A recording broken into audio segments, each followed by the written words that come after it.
We're snorting cap rates and shooting up cash flow here at Deal Junkies.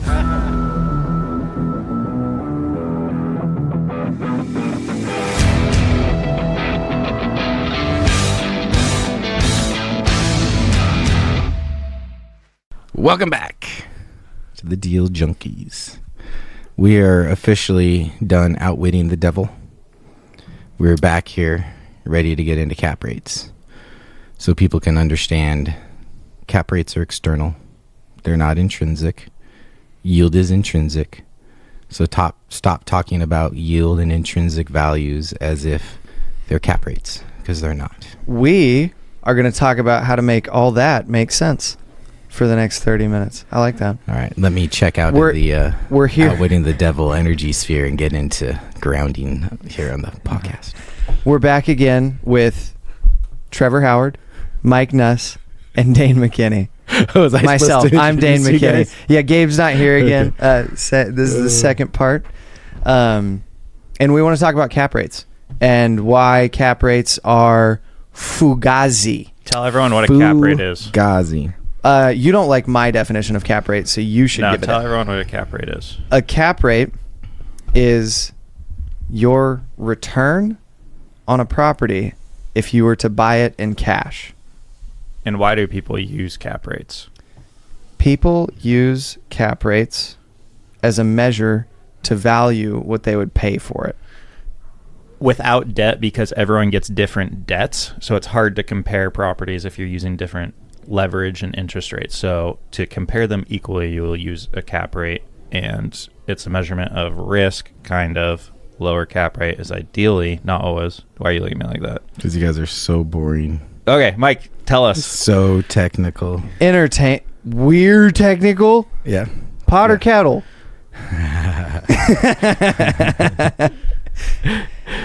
Cap rate is simple. The expected yield for 1 year of ownership of a property you paid cash for. That's what we just said. That's what I just said. No, you didn't say that at all. You weren't listening. Now, in the technical valuation world, the capitalization of an income stream is how you value property, income producing property, and that is your cap rate. But ultimately, you're just looking at it. If I pay cash, what's the yield on this property without debt? That's as simple as it is. It's like using ROI in the stock world. So if you take the price, you multiply it by a cap rate, you have an NOI, you can solve for any of those variables using algebra to figure out different metrics that you'd be looking for to price a property or figure out what the NOI is if someone tells you what the cap rate is. Yep. The problem we have with cap rates is everyone lies about them. Yeah, so cap rates are really, this is the best analogy out there. Cap rates are bumper on the bowling alley. Think of it that way. I don't care who the best valuator of anything in the world will never be able to tell you specifically what a property is worth. Okay. I'm a brilliant appraiser. I will just throw it out there. My very strong ego, my very humble opinion of myself. Excellent fucking appraiser. Do you have a license to appraise still? I did. No. So you're not an appraiser. But he got rid of it because he's beyond appraising. Exactly. Because I understand as an appraiser, the best thing I can do is give you a range of value. And the best thing I can do based on these current market conditions and based on the assignment results and parameters you put on me is say, yeah, you may, with this amount of time on the market and this marketing, fall somewhere in where this price is, right? And so valuation is so loosey-goosey. If you apply that to cap rates, the whole goal of a cap rate is say, somewhere between 5.5. All that's creating is a range of value, right? So at the end of the day, we're just supposed to think of, hey, what's the range of value that this thing could trade for if I buy it and do X to it? Or currently right now, this is my client. It's making this amount of income based on the sales I see out there, which each sale has their individual internal cap rate. Now I'm creating these data points to create a range of cap rates, which essentially create a range of value, which are your bumpers on the bowling lane. Mike's right. I'm going to expand.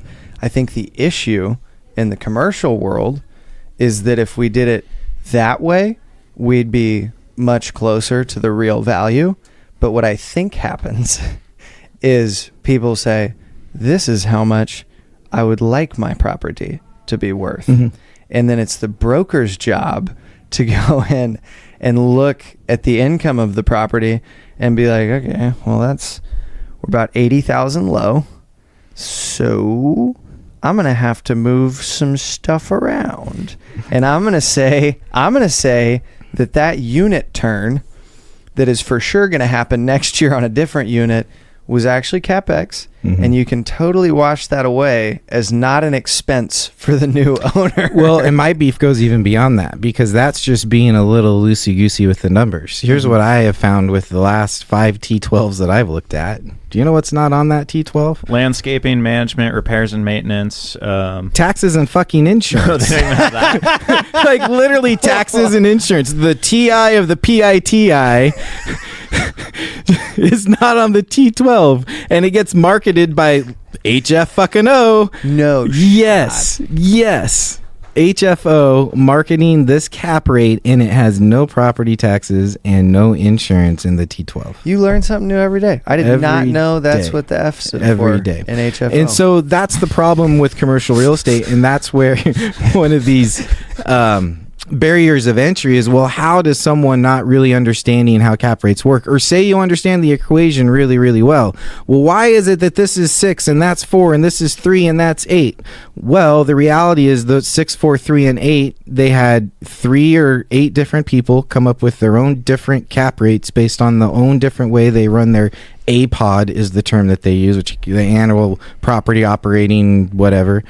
So it's your own evaluation of the income stream, and that's what makes residential so easy and fluid. Is the residential, you don't consider the expenses at all, it's just gross rent.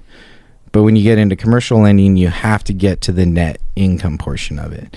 And so last episode we talked about, well, there's more deal flow. I feel like we're looking at more deals, but everything on the commercial side feels like a self-help side, and everything on the commercial side, the current debt can't replace the existing, like the current lending levels. The max debt now cannot replace the current debt on the property, and so then you just get slower transaction volume, which I don't know how I got into this after cap rates.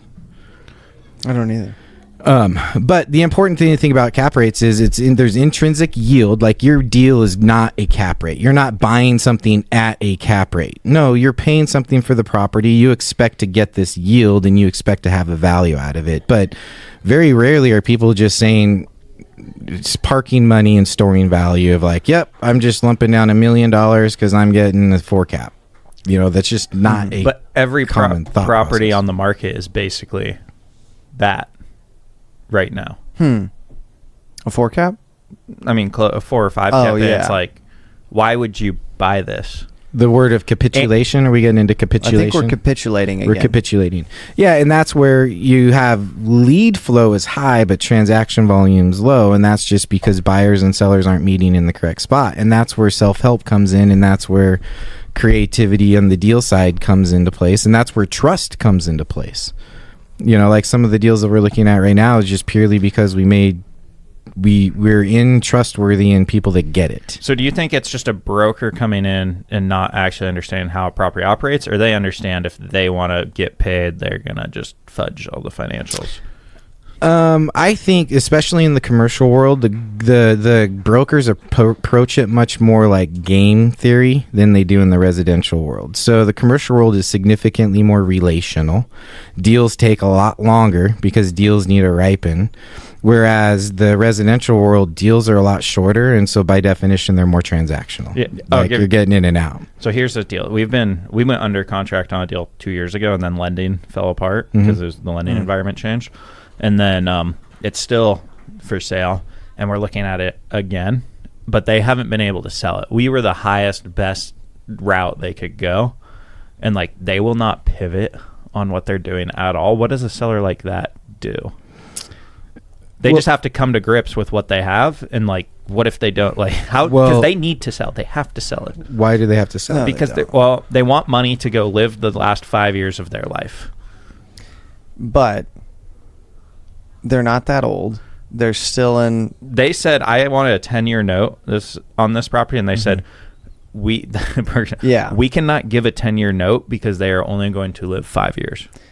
Yeah, I mean I met them at the property. They were badass. They were cool. Like the dudes are sick.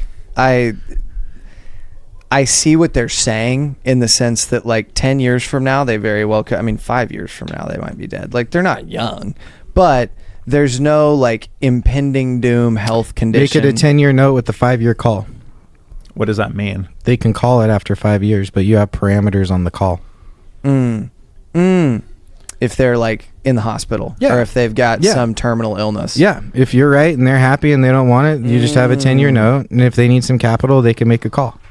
But I want to make sure when I give these notes that I can actually do that, and I don't think I can with the way they want it. So I was just going to lower the price a lot. Again, what does the call need to be? 50 Yeah. grand, 20 grand, 100 grand? They're just so stuck on the 5 years. But anyway, Yeah. on this property also, it's advertised as a 7 cap when it's a 5 cap. They always get advertised higher. And so that's the marketing. Like I mentioned this on the Masters in Real Estate, because this always comes up, and people, the best is when you get residential people trying to market income streams on residential platforms. And Ben Ficker always gets in. Do you guys know Ben Ficker? Okay, No. He's fun. You need to meet him. You know, he makes his joke, and then I make my joke, and the response is, yeah, but if we actually write the right expenses, we won't be competitive to all the other people that don't know how to list it. And so that's the stupid game that you get into the income producing side, where it's gamifying, right? Like you have to be attractive. You have to not stick out like a sore thumb. Like I remember when we were trying to market this freaking 8 unit that we had, that it was just, you know, it was real. It was the real numbers, and it was like a 4.2 cap, and the cheapest freaking thing. And I remember saying, I was like, "Hey, Mike, you guys got the cheapest apartment building on the market right now." I know I can't sell it. Saying thanks for the reminder. Really appreciate that, because it was 2022 or 2023, and it was real numbers. So if you actually want to get activity as a broker, and you have these expectations that need to be met, and we get this a lot, and I'm sure you guys get this, which is, hey, it's listed this. Listing agent thinks that it's really, you know, hey, listing agent's a friend of mine. He thinks it's actually going to go to market. He thinks it'll go down to this number. And so literally in the commercial side, this is why it's a good old boy network, is you're the ripening side. As it's ripening, there's some drops of juice that are flowing, and people are eating it and tasting it. Like Ryan Heltemus, I'm making a good relationship with Ryan now. He sent me a text on something. He's like, "Are you looking at him?" I'm like, "Ryan, not don't take this the wrong way. I didn't mean it with that connotation. Ryan's awesome. Not every off-market project, you know, off-market doesn't necessarily mean not seen, right? Yeah. Like so much stuff off-market has actually been seen. But you'll get information kind of leaks in as it's ripening, so that way then you can go kind of try and take action. So in that aspect, you're just trying to create the relationship. It's going to take a little bit longer. You need to stay in their witnesses or their presence. You know, like Sang Meta mentioned a property right now that we were trying to work on, that we're still just, you know, 2 to 3 weeks. You touch base with the broker, and that same broker I'm working with 2 other deals on right now. And it's really interesting when you get in this world where it's literally, I'm working with this one broker on 3 different properties, 3 different sellers. And then one of his sellers now has me looking at another property from another broker. They're all off market. They're all kind of some level of not distress, but not happiness. And it's just a matter of, okay, well, how do you put the pieces together to make those things work? But none of that's trading on cap rates. None of that's based on cap rates. On the resi side? These are all commercials. So these are all commercial debt side. So it's all just based on how much debt can it afford. And then how do we structure the price to get the ratio of debt in the right spot, give them the equity that they ultimately want to retire off of. How many people are coming in and buying fully turned, stabilized assets? Very few. Yeah. Just store of capital buyers, the random 1031ers. But like none in Portland right now. I will say this. Yeah, Nobody's storing storing value in capital. Portland. However, I would say this: cranes are activating again. This is what's really interesting about Portland, is the biggest piles of capital are activating. So like Mill Creek Residential, the big apartments guys, the big apartment projects that, you know, were at the heyday, were trading at the 4 caps, that are attracting the national family office institutional capital. Well, that capital has 30, 40, 100-year timelines, and so they're not stuck in the stupid demographics we have now. They see we're running out of inventory, they're building again. So, and that's the precursor to what is ultimately going to happen, but no one's dumping money on an existing tenant base. Do you think it's risky to go and do value add apartments with the plan to sell at that cap rate with a fully stabilized project rather than refinancing and holding? I think right now, I mean, Because I think like that buyer who would, sorry, let me add more context. Because I think the buyer would come in and want, like, you can buy for the same cap rate a new construction project rather than a 70s product that's renovated for the same cap, which you would much rather do because rent control and all the other things. But I'm like looking at these, I'm wondering, who is the taker for this? Why would someone take it at this price? they just don't have the stack of capital. They just have a limited amount of capital, and that's how you need to think. Is like, you guys think you operate in a different world where capital isn't a limitation in your mindset. You don't look at capital as a way of limiting your deals. Most people look at it as, this is what I can afford, this is what I have, this is what I'm buying. And so that's exactly that. They can look at that and they're like, wow, that'd be a better deal, I want to buy that, but I only have this, I'm going to buy that. And they're just moving through.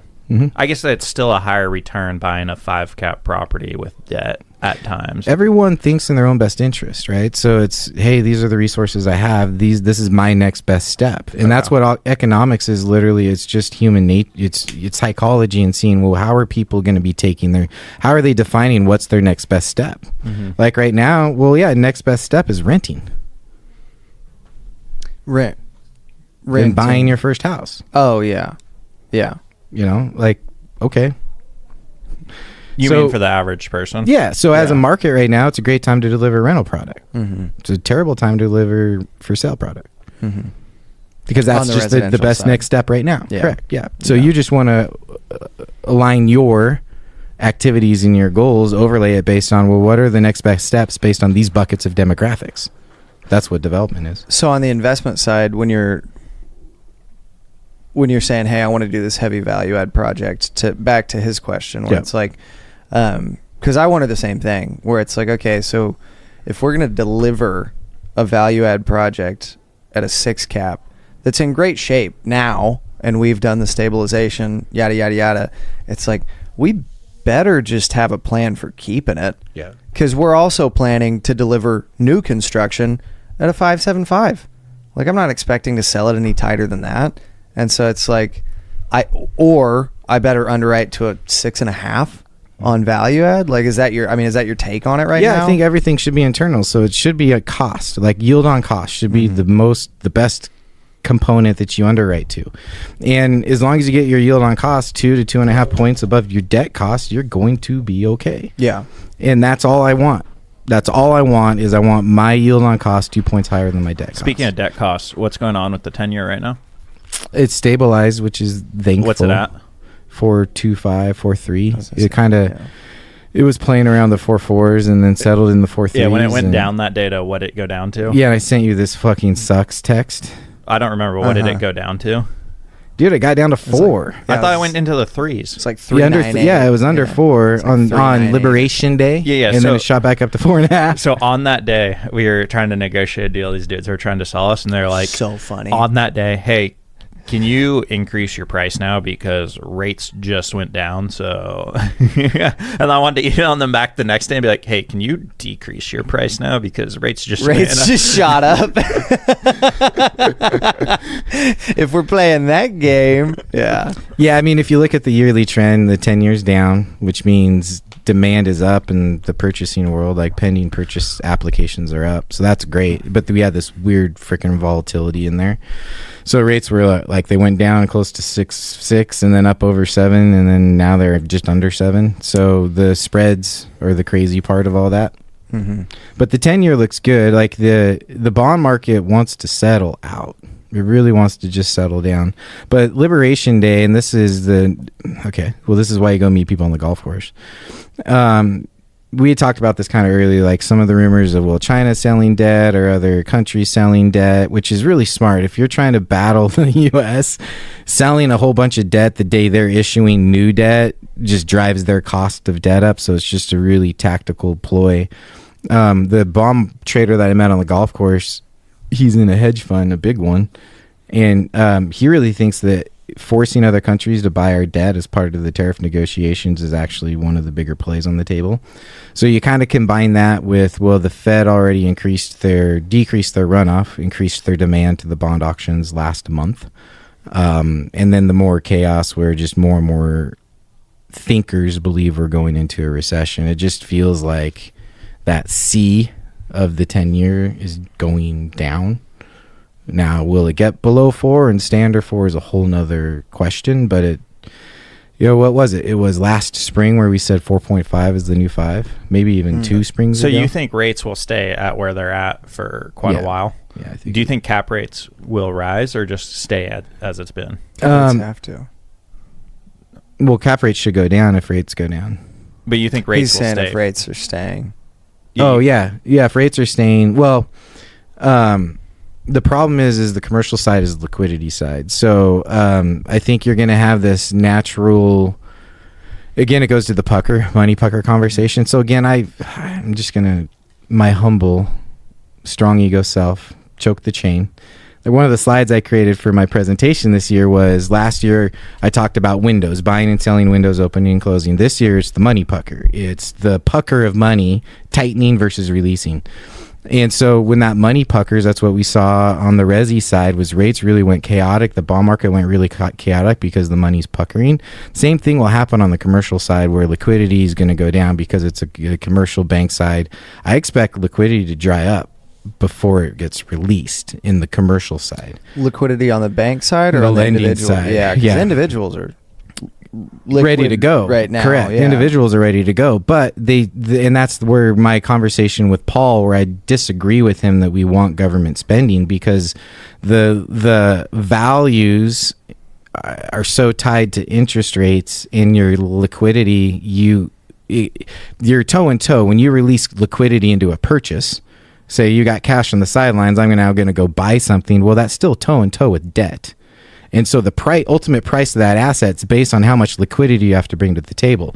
And so if interest rates are higher, ultimately it's just lowering the liquidity, which is lowering the price. So I think the liquidity component is having a bigger impact on cap rates than anything. Yeah. And that's what's having the impact on the transaction volume. And so when I say the money pucker side of it, it's puckering on both the bank side and then the investor side. Because if the money is puckering at the bank side and they don't want to be as liquid, well then you're just toe and toe with that pucker at the same time. They don't want to be as liquid or they want to be more liquid? The bank no, like you releasing your cash, your liquidity. Mm-hmm. Well, if the bank is less liquid, you have to release more. Yeah. And that's not where investors are at right Yeah. now. Like they want to release, but they don't want to release more. No, yeah. We're still of like, hey, we really like these 70% LTVs. You guys are at the 50% LTVs. We need you to get to 70% so we can deploy make a our deal capital. happen. Yeah. But I think banks are going to be going more towards the 40 before they go up towards the 60.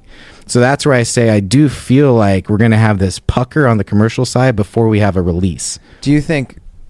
Okay, so no, I agree with that in the sense that that's what banks will do if prices remain the same. And so that's where it's kind of like, okay, if we're going to stabilize at where we're currently at, Yeah. in terms of interest rates, banks, liquidity, then won't that just mean like in the commercial, because in the commercial we're about midway through 2025, which means we have some notes from 2020 that are getting ready to come due. And the rates in 2020 were better than they are now. It's the extend and pretend, and that's the in a duration. So the extend and pretend has been happening for a while. Yeah. But the problem is you extend and pretend in 23, Mm-hmm. and then you add to it in 24, Mm-hmm. and then now you add to it in 25, and then when's the reprieve where now you can stop extending and pretending? Yeah. It's got to be, it's got to be in the next year, right?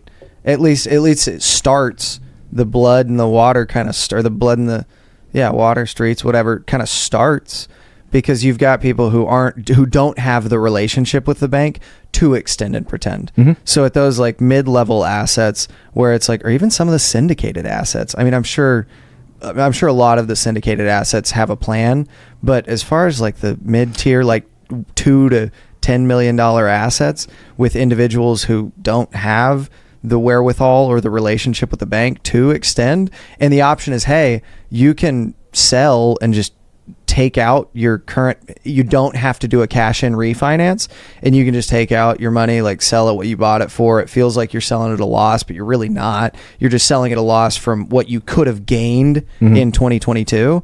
And so that's so do you think that is how psychology works for that property owner? Well, I don't. That's what I don't know that. I don't know that they want to do that. I'm saying in the scenario where that's the option. I would extend it beyond is they won't do it unless the only option becomes enough that you have to. Yeah, and we haven't had that pressure point put on yet. So to your point, to the 50% LTV thing though, where you have a property owner who their property is performing in a way that would not replace their current debt on it because of the increases in interest rates. And so they're going to get a 50% loan to seller's perceived value, right? Not actual value, but what they think it is. Mm-hmm. Or, and they have to put in $1 million and they don't have $1 million. Kind of here's what I'm seeing in some of these self-help deals, which is the other part is you get property owners that don't understand the adjustment. Mm-hmm. They're 5 years into their 10-year note and they're like, what do you mean? I got a $1.4 million loan. What do you mean I can only get a $900,000? I'm like, well, it's not my choice. Exactly. I'm not the one. And so, but they're not in a position where they have to sell. Yeah. They're in a position where their cash flow just got eaten up. Oh, sure. And so now the decision comes down to is it becomes there's more pressure to sell, but not necessarily enough to force you to sell at a loss. Yeah, no, I agree with that. And so to that, if you have a $1.4 million note and now you can only get a $900,000, and so in the position of, hey, I have a balloon coming, so now I can only get the $900,000 loan. Mm-hmm. It's like there's a lot of sellers out there that are going to say, yeah, like I just went through not a great time of leasing up. Like we had a little more vacancy than we wanted in 23 and 24.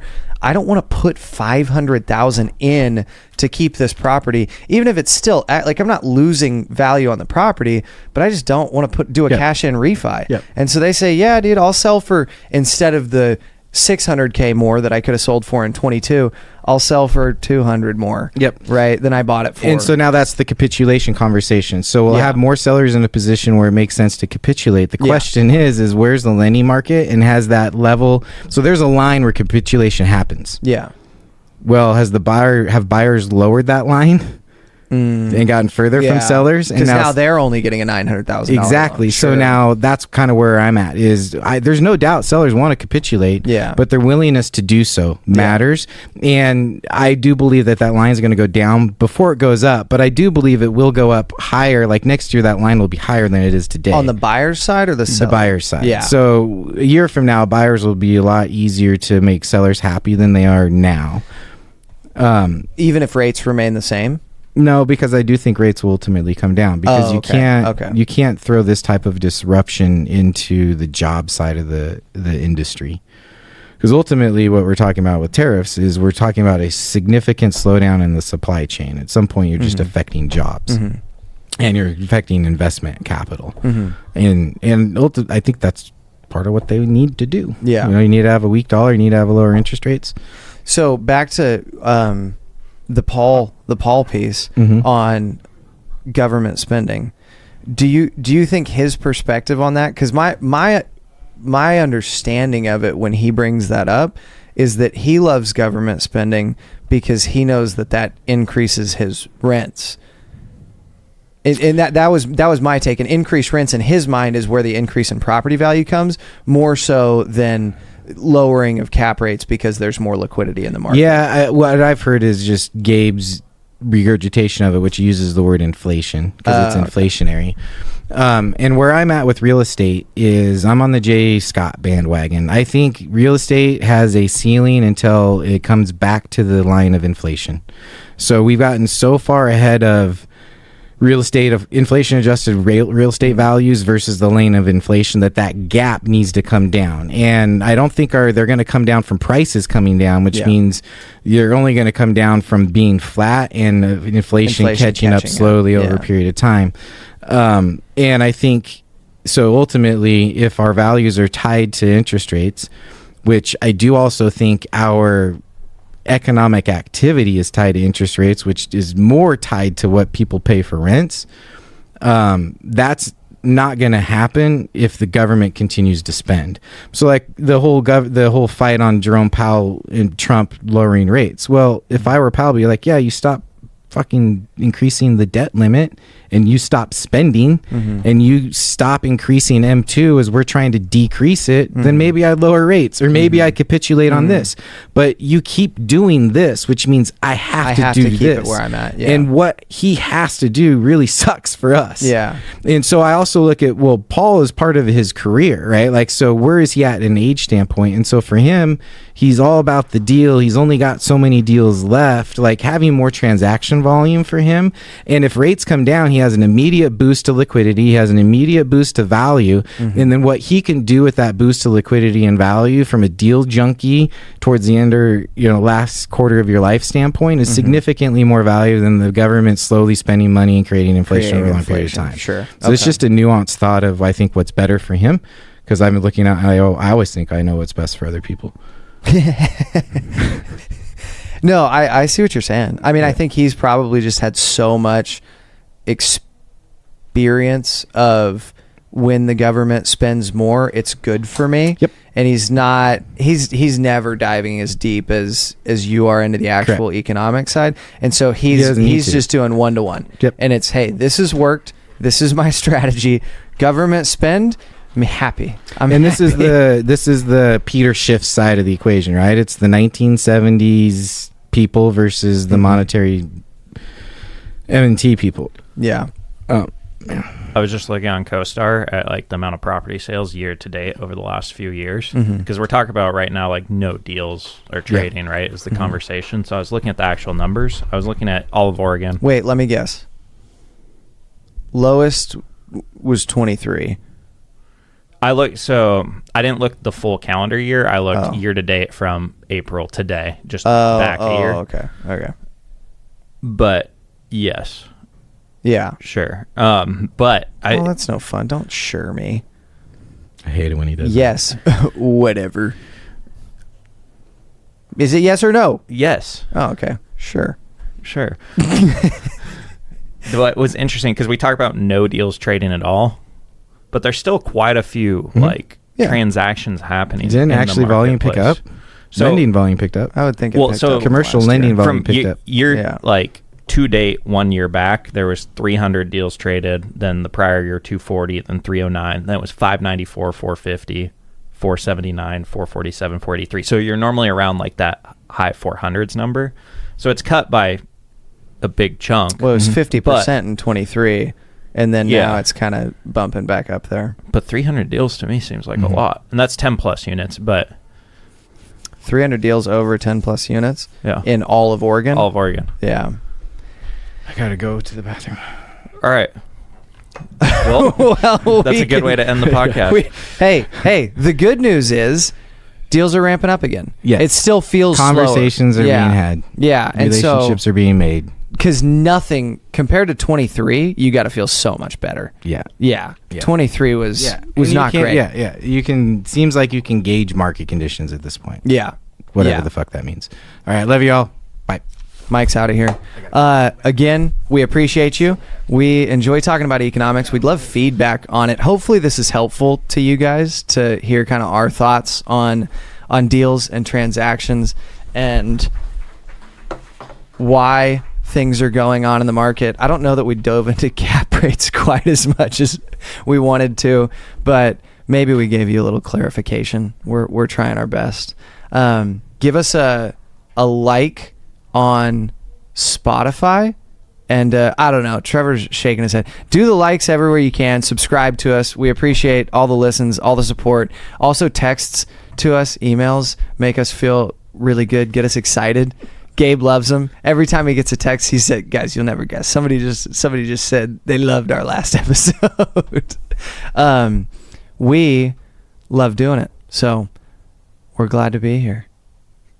We'll see you next time.